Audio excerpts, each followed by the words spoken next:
नमस्कार प्यारे विद्यार्थियों। आज का जो टॉपिक है हमारा वो है जो हमने पिछले जो वीडियो में रूल 6 तक पढ़ा था। आज हम पढ़ेंगे 7वां। और 7वां जो रूल है वो है यदि वाक्य में always, rarely, seldom, usually, regularly, sometimes और जनरली हो तो रिक्त स्थान में प्रेजेंट सिंपल टेंस को लिखा जाता है।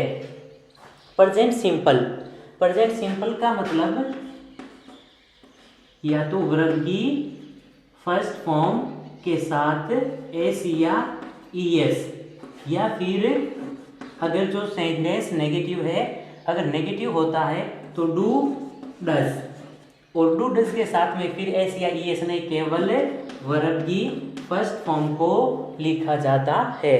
तो अगर इनमें से कोई भी आपको जो शब्द मिले तो आपको उसके रिक्त स्थान में या तो वर्ब की केवल फर्स्ट फॉर्म, अब यहाँ पर भी अगर बहुवचन है तब केवल हम वर्ब की फर्स्ट फॉर्म को लिखते हैं, और एक वचन है तब हम वर्ब की फर्स्ट फॉर्म के साथ एस या ईएस लगाते हैं। और अगर सेंटेंस ही नेगेटिव है तब हम डू या डज के साथ में वर्ब की फर्स्ट फॉर्म का प्रयोग करते हैं।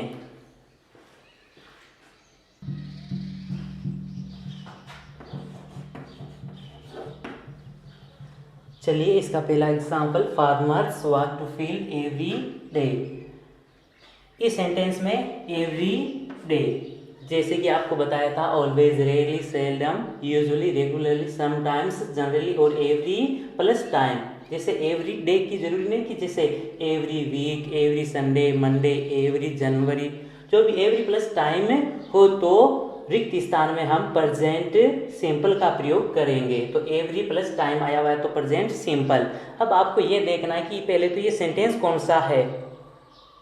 तो ये सेंटेंस जो है वो है सकारात्मक में हम वर्ब की फर्स्ट फॉर्म का या फिर वर्ब की फर्स्ट फॉर्म के साथ एस या ईएस का प्रयोग करते हैं। तो यहाँ पर हम देखेंगे तो ये बहुवचन है फार्मर्स। बहुवचन के साथ हम केवल वर्ब की फर्स्ट फॉर्म का प्रयोग करते हैं। जैसे एक और उदाहरण लेते हैं,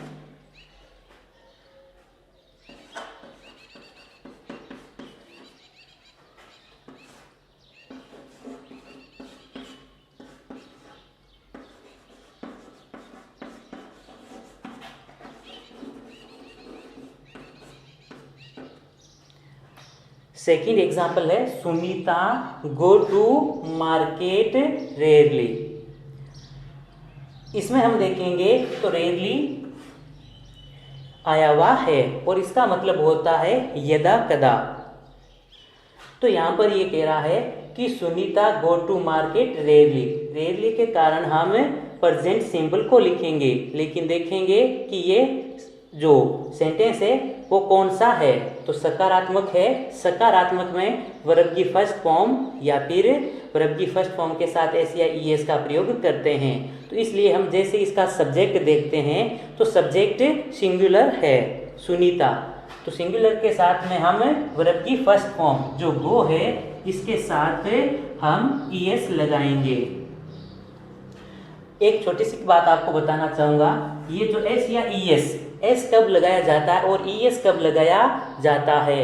जो भी आपको वर्ब दी गई है और उस वर्ब का जो अंतिम जो लेटर है, यदि उसमें X, O, C H, S H, double S या एस, कोई भी जो वर्ब दी गई है उसका अंतिम जो लेटर है एक्स, ओ, एस या फिर सी एच, एस एच या डबल एस हो तो उसके अंत में ईएस लगाया जाता है और अन्य वर्ब के साथ केवल एस का प्रयोग किया जाता है।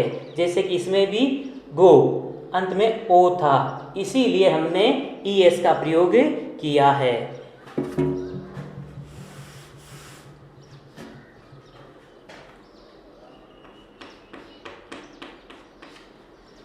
चलिए तीसरा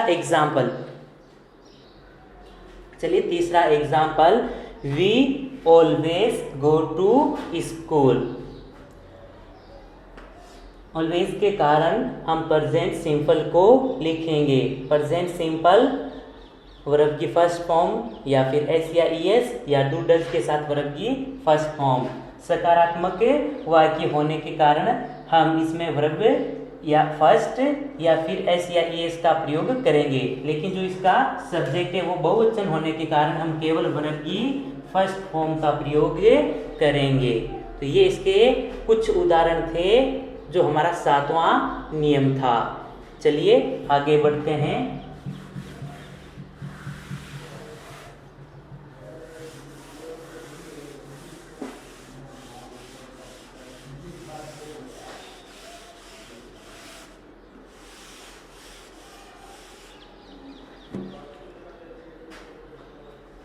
आठवां नियम जो कि सरल भी है और अक्सर आपको या आप कहीं पर ये गोल्डन रूल्स देखते हैं तो वहाँ पर आपको ये शुरुआत में मिलेंगे, लेकिन मैंने यहाँ पर लिखा है क्योंकि आपको समझने में आसानी होगी। तो चलिए पहले हम लिखते हैं।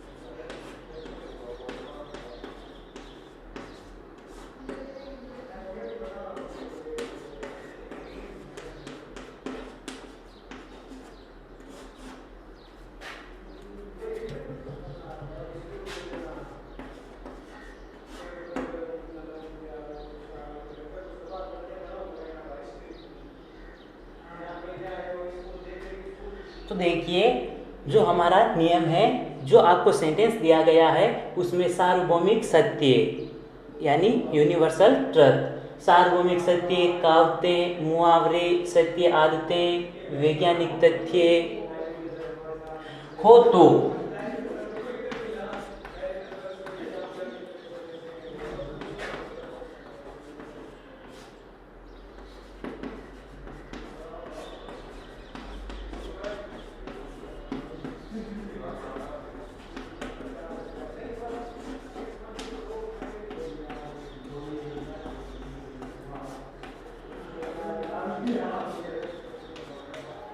हालांकि जैसे कि इस टॉपिक में जैसे सारणीबद्ध कोई कार्य है और भी बहुत सारी चीज़ें मैंने कुछ उनमें से लिखा है जिसके द्वारा आप इसको समझ सकते हो।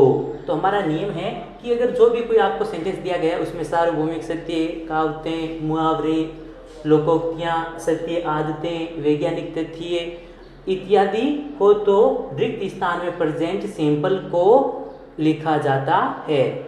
अब चलो ये नियम तो लिख लिया, बात ये आती है कि आपको यानी आप इसकी पहचान कैसे करोगे कि सार्वभौमिक सत्य है, कहावतें हैं, मुहावरे है, आपको पता कैसे चलेगा। तो इसके लिए आपको पहले उदाहरण देखना है और फिर जो मैं एग्जाम्पल लिख रहा हूँ उसको देखना और फिर आप इसको आसानी से समझ सकते हो। तो चलिए एक एग्जाम्पल लिखते हैं।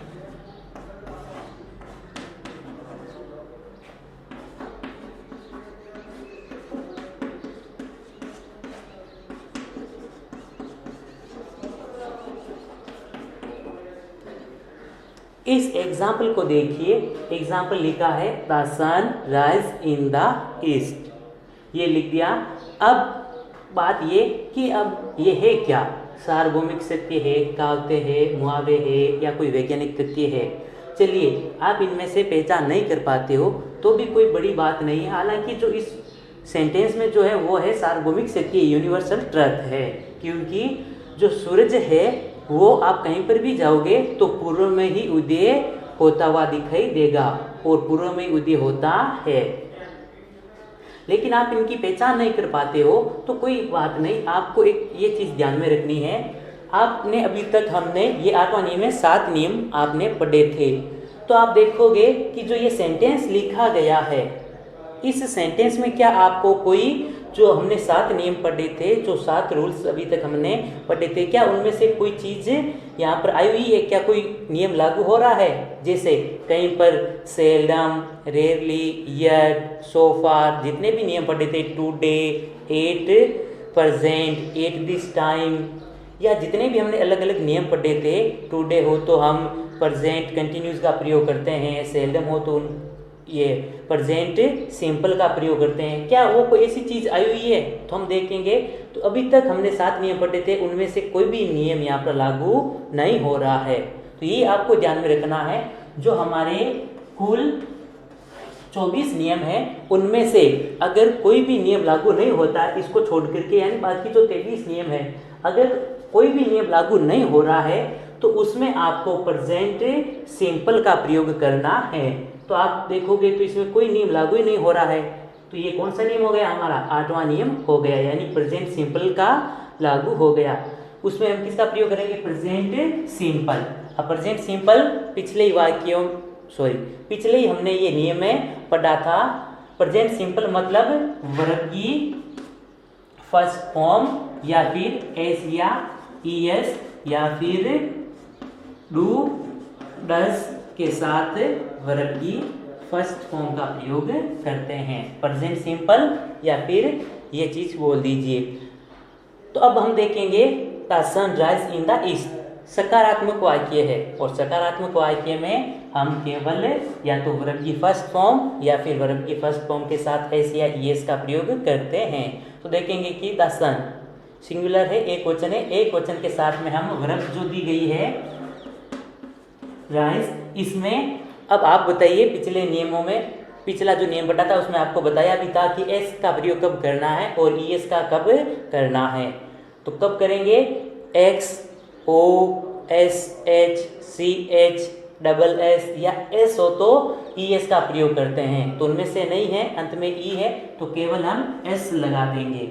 ये हमारा कंप्लीट हो गया। चलिए एक और,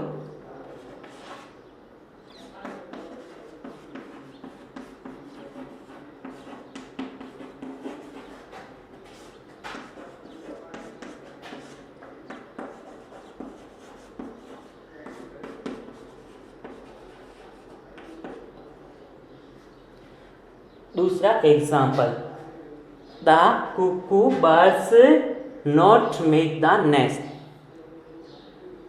अब इसको भी देखोगे तो इन्हीं में से कोई चीज़ है। अब क्या चीज़ है ये आपको पता लग गया तो अच्छी बात है, अगर आपको इसका पता नहीं चला है तो आपको देखना है क्या इसमें जितने भी हमने अभी तक हमने सारे नियम नहीं पढ़े हैं, अभी तक ये जो 7 नियम लिखे थे, क्या उन 7 नियमों में से कोई नियम यहाँ पर लागू हो रहा है? क्या कहीं पर आपको टुडे दिखाई दे रहा है? क्या कहीं पर यस्टरडे है? नहीं। जितने भी अभी तक हमने 7 नियम पढ़े थे उनमें से कोई नियम लागू नहीं हो रहा है। तो अगर कोई भी नियम लागू नहीं होता है तो उसमें हम प्रेजेंट सिंपल को लिखते हैं। चलिए ये चीज़ आपको लिखनी है, लेकिन ये चीज़ लिखें या फिर ये चीज़, अब इसके लिए आपको देखना है ये जो सेंटेंस है वो कौन सा है? नॉट, नकारात्मक है। नकारात्मक में हम डू या डज का प्रयोग करते हैं। तो यहाँ पर आपको इसका सब्जेक्ट देखना होगा। यहाँ पर देखिए एस लगा हुआ है, बर्ड नहीं है, एस लगा हुआ, बहुवचन है बर्ड्स। तो यहाँ पर हम जो बहुवचन की हेल्पिंग वर्ब होती है वो लगाएंगे। बहुवचन के साथ में हम डू का प्रयोग करते हैं। अब आगे जो ब्रैकेट्स में दिया गया है नोट, तो वापस हम भी नोट लिख देंगे, और जो वर्ब दी गई है इस बार केवल हम वर्ब की फर्स्ट फॉर्म का प्रयोग करेंगे। इसके साथ में आपको यानी डू डज के साथ में एस या ईएस का प्रयोग नहीं होता है। तो हमने लिख दिया डू नॉट मेक।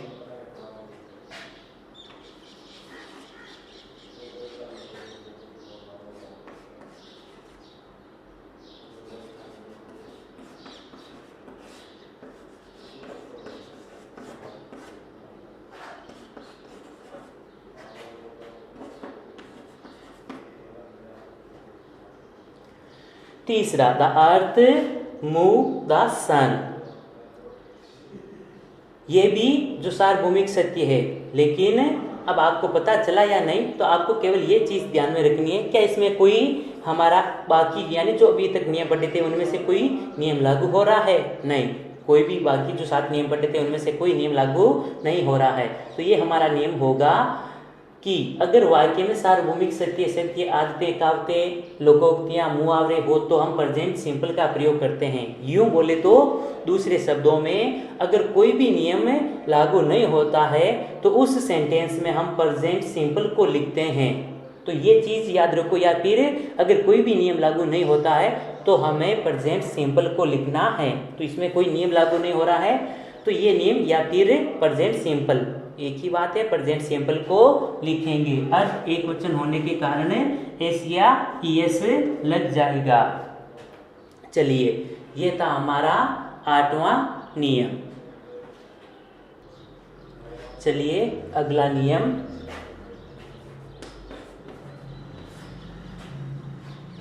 जितने भी आपको नियम कंप्लीट करवाए जा रहे हैं, जितने भी आपको रूल्स लिखाए जाते हैं उनको कंप्लीट कीजिए ताकि जैसे जैसे हम आगे बढ़ेंगे आपको हेल्प मिलती रहेगी। जैसे ये 8वां नियम अभी हमने पढ़ा था, अगर आपको ये सारे नियम पता होंगे तभी अगर आपको दूसरे तरीके से आप उसको पहचान करके लिख सकते हो। अब ये जो अगला नियम है हमारा रूल जो 9 है वो सेम जो हमने एक सेकंड जो रूल्स लिखा था, जो सेकंड नियम लिखा था उसके समथिंग मिलता जुलता है। यदि वाक्य में, लेकिन ध्यान रखना यहाँ पर कंफ्यूज भी हो सकते हो, यदि वाक्य में at that time at that moment then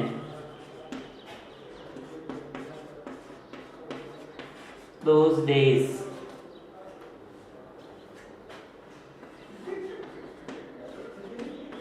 इत्यादि हो तो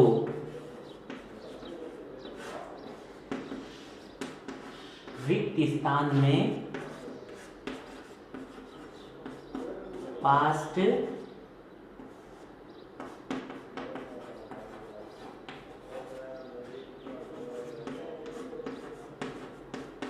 का प्रयोग होता है।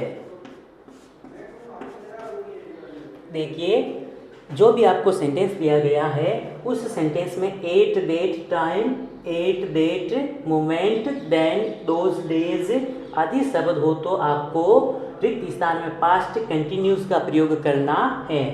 दूसरा जो नियम था उसमें था eight this time, at this moment, this days और टुडे, लेकिन यहाँ पर क्या है डेट दिस आ जाए जैसे एट दिस टाइम तब तो आपको प्रेजेंट कंटिन्यूस का प्रयोग करना है, लेकिन अगर एट डेट टाइम आ गया तब पास्ट कंटिन्यूस का प्रयोग करना है।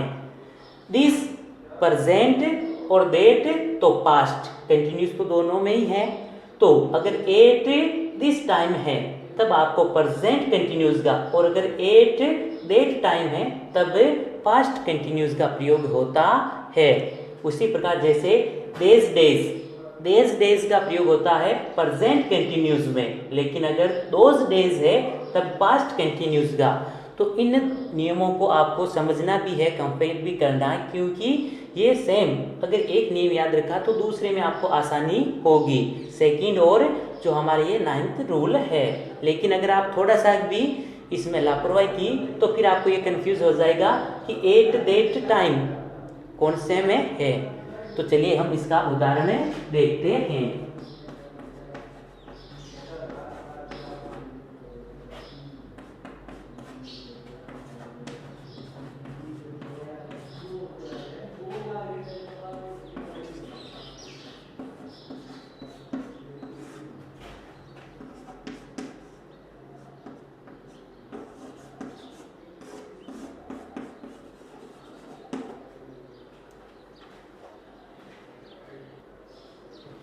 चलिए, सुरेश हेमंत स्टडी देन।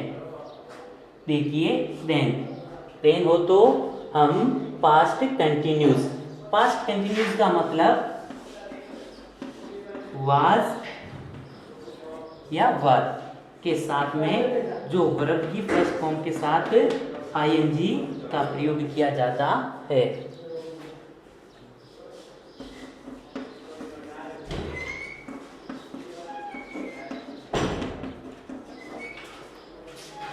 देखिए सुरेश हेमंत, ये सिंगुलर नाम नहीं है, यहाँ पर सुरेश हेमंत, कर्ता जो है वो बहुवचन है और बहुवचन के साथ में हम वर का प्रयोग करते हैं और आगे जो वर्ब दी गई है उसकी फर्स्ट फॉर्म के साथ आईएनजी का प्रयोग किया जाता है।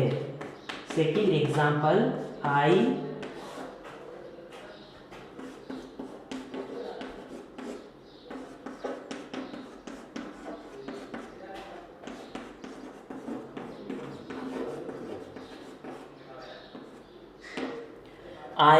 Play cricket those days.